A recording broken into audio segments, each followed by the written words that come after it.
Baik, bismillahirrahmanirrahim. Assalamualaikum warahmatullahi wabarakatuh.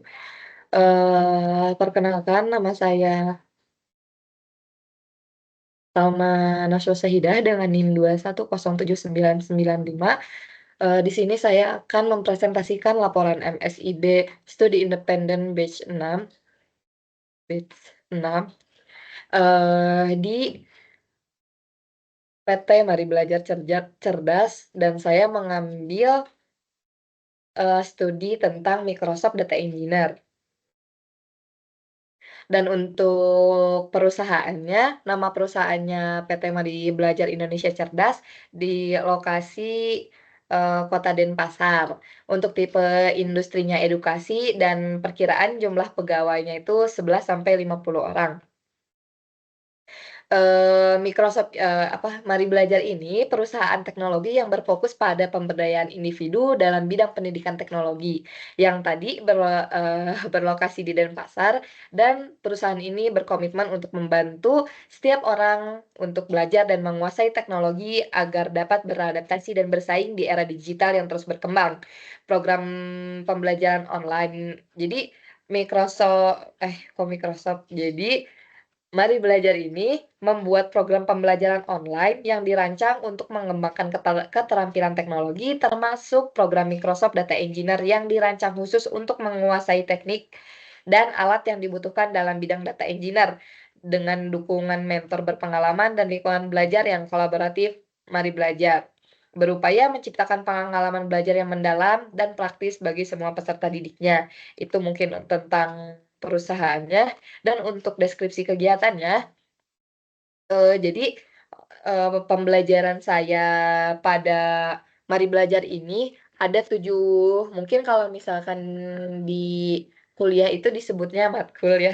Jadi ada 7 matkul. Yang pertama itu ada matkul basis data relasional, yang di mana dia tuh menjelaskan dasar-dasar SQL sama mengimplementasikan pembuatan dan pengelolaan database, terus juga belajar konsep basis data relasional, perintah SQL kayak gimana, relasi data juga kayak gimana, dan optimalisasi query itu bagaimana. Dan untuk metode pembelajarannya itu pasti menggunakan Microsoft Teams dan Mari Belajar Learn untuk sesi asinkronnya, karena kan ada 2 sesi ya untuk pembelajarannya tuh, ada sesi sinkron dan ada sesi asinkron.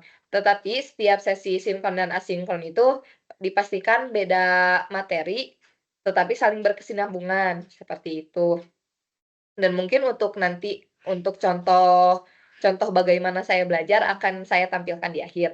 Dan yang selanjutnya yaitu ada data fundamental, yang di mana untuk memahami konsep dasar data di komputasi awan, memahami implementasi data relasional dan non-relasional di komputasi awan, memahami analitik gudang data modern di komputasi awan. Dan untuk pembelajarannya itu menggunakan Microsoft Teams, menggunakan Mari Belajar Learn, menggunakan Microsoft Learn untuk sesi asinkron dan sinkronnya. Selanjutnya, ada berpikir kreatif. Di sini, berpikir kreatif itu mendeskripsikan dasar-dasar kerangka berpikir yang dimana nanti akan menyokong pada pembelajaran untuk capstone project yang akan dibuat. Lalu mengidentifikasi fase di berbagai kerangka kerja design thinking, mengimplementasikan prinsip-prinsip design thinking pada permasalahan nyata, dan yang terakhir pembelajarannya sama seperti yang sebelum-sebelumnya, tetapi berpikir kreatif ini ada tambahannya, yaitu menggunakan Xmind yang mungkin nanti akan saya perlihatkan pada akhir deskripsi kegiatan ini. Selanjutnya ada manajemen proyek, yang di mana untuk memahami dasar-dasar proyek teknologi informasi, selanjutnya mengimplementasikan tata kelola pelaksanaan proyek, yang selanjutnya menjelaskan konsep dasar keamanan, kepatuhan, dan identitas. Dan ini tuh untuk berpikir kreatif dan manajemen proyek ini juga menyokong untuk pembuatan capstone project yang akan dibuat di akhir, seperti itu. Dan untuk penggunaan pembelajaran yang digunakan itu sama menggunakan Microsoft Teams dan Mari Belajar Learn, seperti itu, baik sinkron dan asinkron. Dan untuk yang selanjutnya ada basis data non relasional, yang di mana memahami basis data non relasional dan cara kerja model data di MongoDB. Selanjutnya mengimplementasikan proses kerja MongoDB dengan Python, selanjutnya mengimplementasikan Azure Cosmos DB, dan untuk pembelajarannya sama seperti yang lain, menggunakan Microsoft Teams dan Mari Belajar Learn. Dan untuk matkul yang selanjutnya itu ada Azure Fundamental, yang di mana Azure Fundamental ini untuk memahami konsep komputasi awal. Kalau tadi kan di slide sebelumnya itu data fundamental. Data fundamental ini hanya menjelaskan tentang, eee, tampilan atau data-data, fundamental komputasi awan itu gitu. Sedangkan di sini kita memahami untuk konsepnya tuh bagaimana sih di komputasi awan, terus menerapkan arsitektur Azure dan layanan-layanannya, terus mengelola dan tata kelola Azure-nya bagaimana, dan untuk pembelajarannya sama menggunakan Microsoft Teams, Mari Belajar Learn, dan Microsoft Learns. Tapi tambahannya itu menggunakan Microsoft Azure yang nanti mungkin akan saya tampilkan juga di akhir. Dan untuk yang terakhir yaitu capstone project di, perusahaan Mari Belajar, capstone project itu dijadikan mata kuliah yang di mana mengimplementasikan kompetensi teknis sebagai solusi bisnis atau permasalahan yang ditetapkan, bekerja dalam kelompok untuk meningkatkan keterampilan komunikasi, kolaborasi, dan manajemen proyek yang tadi matkul yang, diadakan itu ternyata dimasukkan ke capstone project ini. Dan proses bimbingan dilakukan secara daring dengan para mentor terkait. Jadi di capstone project ini akan dibagi mentor, satu mentor memiliki 4 kelompok yang pasti untuk melaksanakan capstone project ini gitu, agar terjadinya keberhasilan, seperti itu. Nah, mungkin di sini saya akan menjelaskan tools yang akan digunakan dalam pembelajaran untuk, basis data relasional itu menggunakan SQL Server Management, yang di mana di sini saya ditugaskan hanya untuk menginput data, mendelete data, membersihkan data, mengeluarkan data, me segala hal yang tentang database itu saya diajarkan, tetapi mungkin, eee, untuk SQL Server Management ini karena dia dari Microsoft, jadi ada batasan-batasan yang mungkin saya tidak bisa tunjukkan bagaimana, untuk demonstrasi pada basis data relasional ini, tetapi saya menggunakan aplikasi yang ini. Dan selanjutnya, Xmind ini yang tadi digunakan untuk membuat kerangka berpikir kritis, dan di manajemen proyek pasti menggunakan Xmind, di mana Xmind ini tuh berfungsi untuk membuat flowchart atau membuat kerangka-kerangka berpikir yang nanti dibuat per poin, atau mungkin bisa dilihat di sini, X.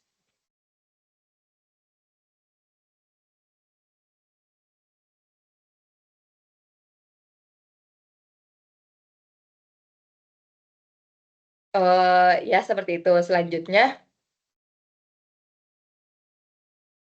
ya,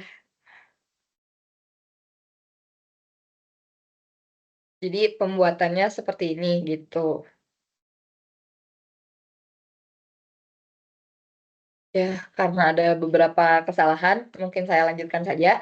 Dan ada juga, MongoDB Kompas yang digunakan untuk basis data non relasional, bersama Visual Code ini juga digunakan untuk, basis data non relasional, yang di mana bisa dilihat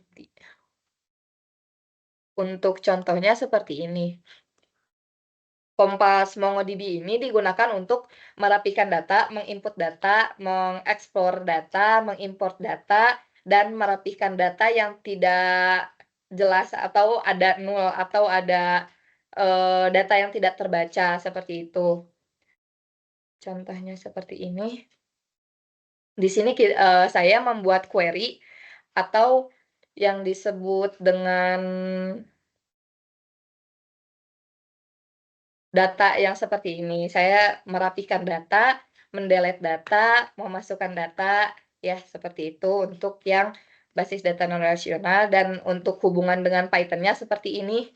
Jadi, dari Python bisa dihubungkan ke aplikasi yang MongoDB Kompas ini dengan cara, harus mengimport PyMongo agar bisa terhubung dan mengimport pandas dan harus ada library-nya. Dan di sini, di Python ini saya apa ya, diajarkan untuk mengimport data dan, merapihkan data. Untuk mengimport datanya itu bisa dari Excel, aplikasi yang saya gunakan tuh, dan dari Kaggle juga bisa, seperti itu. Mungkin saya lanjutkan presentasi ke yang selanjutnya, yaitu Microsoft Teams Classic. Itu digunakan untuk seperti ini teman-teman. Ini aplikasi yang saya gunakan untuk pembelajaran, yang tadi baik sinkron maupun asinkron. Nah, di Teams ini, sebetulnya banyak fitur yang bisa dilihat di layar ini, ada YouTube, ada Power BI, ada Forms, ada banyak hal lainnya yang bisa diakses di sini. Tetapi karena keterbatasan mungkin, Microsoft ini lebih ke pembiayaannya yang harus, diperhatikan juga, seperti itu. Jadi tidak semua orang bisa akses, eee, ya tidak semua orang bisa akses di Microsoft ini. Selanjutnya ada di, Microsoft Azure yang ini. Yang di mana biasanya saya melakukan exercise atau uji coba melalui Microsoft Azure di sini. Ini contoh pembuatan, Azure Research gitu kan.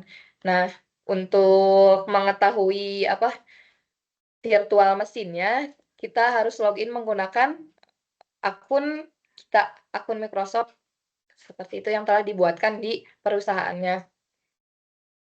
Untuk contoh fiturnya di Microsoft Azure itu seperti komputer, tetapi komputer ini tuh ada di awan gitu. Komputer yang bukan bentuk fisik, tetapi, ya seperti itu, bukan bentuk fisik. Jadi di sini saya bisa mengakses apa aja, mau Azure Cosmos DB untuk yang ini, untuk basis data NoSQL seperti itu, atau membuat research group, atau membuat, eee, banyak lagi gitu, bisa saya membuat virtual mesinnya. Jadi, saya tidak perlu menyimpan data di laptop saya secara fisik, tetapi akan tersimpan di akun saya yang telah dibuat ini, yang telah dibuat si perusahaan, seperti itu.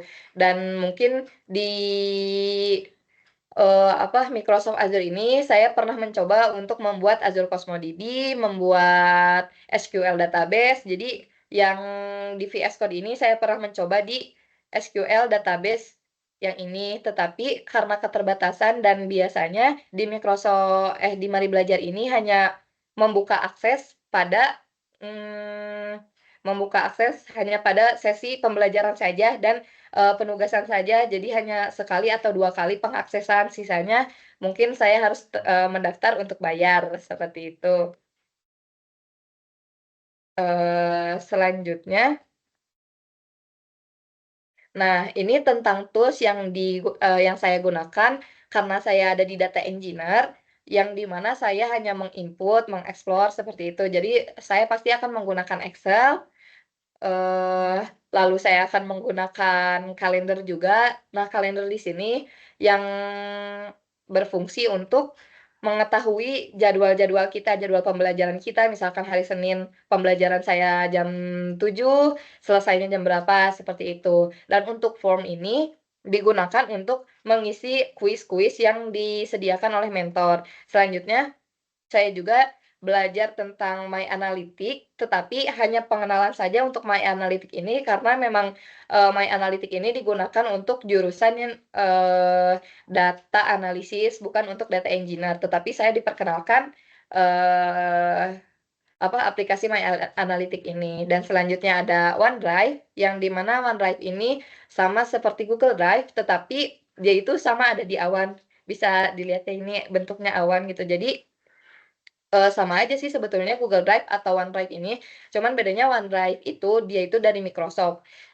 Selanjutnya Planner, Planner ini saya gunakan untuk pembuatan plan pada custom project saya, tetapi karena Planner ini hanya diakses ketika saya pembelajaran saya pembelajaran ya, pembelajaran saya, jadi, tidak bisa begitu saja gitu, jadi nggak bisa nyoba seenaknya. Selanjutnya juga ada Power BI. Power BI ini saya cuman hanya dikenalkan saja, tidak untuk buat eksplor karena Power BI ini bukan dirancang sih, lebih diajarkan untuk, jurusan yang data analis. Dan untuk PowerPoint, itu saya gunakan untuk, presentasi pembuatan PPT pada custom project saya. Dan untuk SharePoint, ini untuk untuk men-share, pada rekan yang sesama teman saya, seperti itu. Dan untuk Stream, di sini untuk merekam merekam pembelajaran, mungkin seperti sekarang saya sedang merekam menggunakan Stream ini. Jadi tidak usah tidak perlu ribet untuk, membuat video. Ya, tidak perlu ribet untuk membuat video. Selanjutnya Teams, itu yang tadi sudah saya jelaskan, dan ini bentar ya, dan untuk yang bawahnya ada whiteboard dan to do itu untuk sama seperti, to do list, menuliskan tugas, apa saja tugasnya, seperti itu. Dan whiteboard itu untuk menjelaskan eee, ketika saya berada di pembelajaran yang membutuhkan whiteboard seperti itu, dan Word untuk mengerjakan tugas-tugas saya. Dan untuk semua tools di sini, ini tuh menggunakan Microsoft semua, nggak ada yang enggak gitu, kayak gitu. Dan untuk selanjutnya, untuk kompetensi yang dikembangkan gitu ya, saya rasa.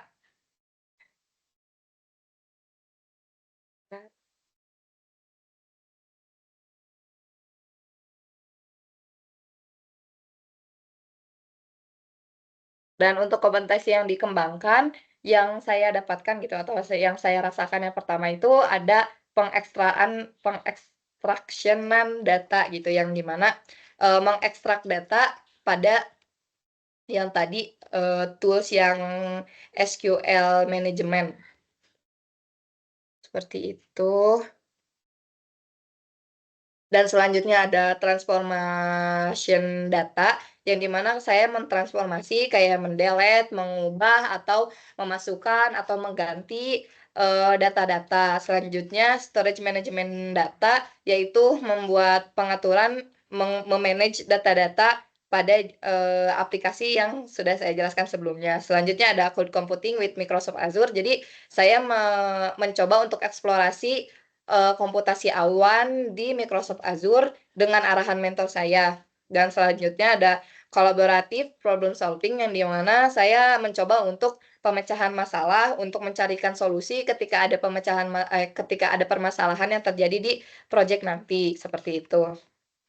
Dan mungkin, sekian, meskipun memang saya masih awam di bidang teknologi, benar-benar awam tentang data engineer, tetapi ada beberapa pemahaman yang mungkin saya baru tahu gitu dan baru mengetahui, dan akhirnya saya coba share di sini.